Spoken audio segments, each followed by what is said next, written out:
CFTC sues Wisconsin over crypto prediction market authority.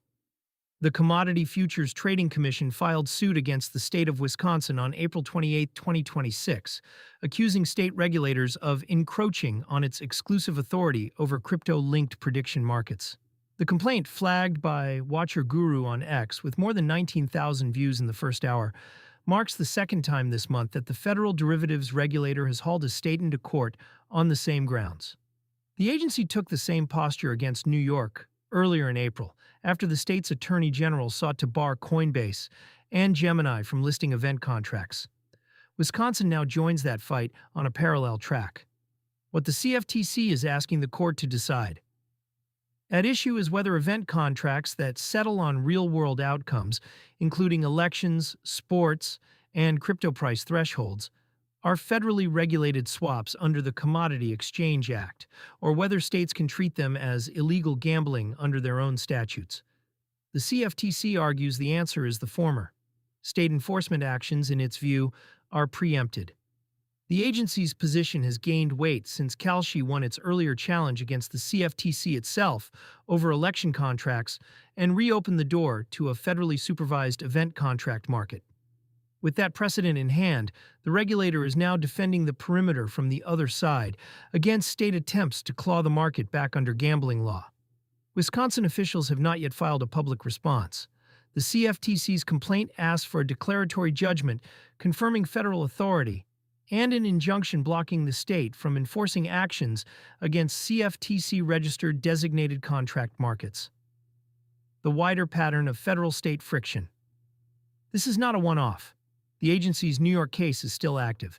A coalition of 37 state attorneys general joined New York in pushing back on CFTC oversight of prediction markets, arguing that consumer protection enforcement traditionally sits with the states.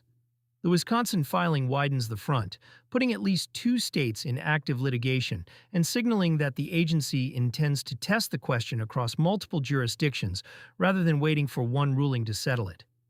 For platforms like Kalshi and Polymarket, both of which have been moving to expand their U.S. footprint, the litigation cuts both ways.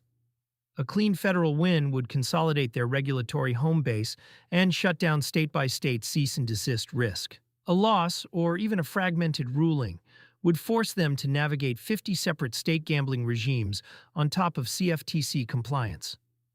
Why crypto prediction markets sit at the center. Prediction markets settle in tokens, route trades through crypto-native infrastructure, and in the case of Polymarket use, stablecoin collateral on Polygon.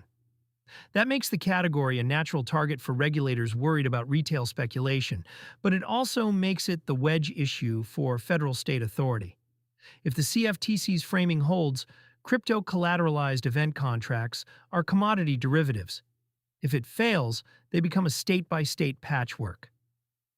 The category is small relative to spot crypto trading, but its growth trajectory has caught attention. Polymarket alone has filed for CFTC approval to relaunch its main exchange in the United States, and Kalshi has signaled plans to list crypto perpetual futures alongside its existing event contracts. State pushback has tracked that expansion almost in lockstep. What to watch next? 3 immediate questions sit on the table. First, whether Wisconsin files a coordinated response with the New York AG's office and the broader 37-state coalition. Second, whether the CFTC seeks consolidation of the cases or argues them separately. Third, whether any court issues an interim injunction that would freeze state enforcement while the underlying authority question is litigated. A ruling in either case would have spillover consequences for crypto exchanges that have started or considered offering event contracts as a product line. Coinbase, the most prominent name caught in the New York filing, has said it will continue listing the contracts pending resolution. Gemini has taken a similar stance. For users, the practical effect today is unchanged. Existing CFTC-registered markets remain operational. The longer-run effect, however, depends on which side of this question wins and how decisively.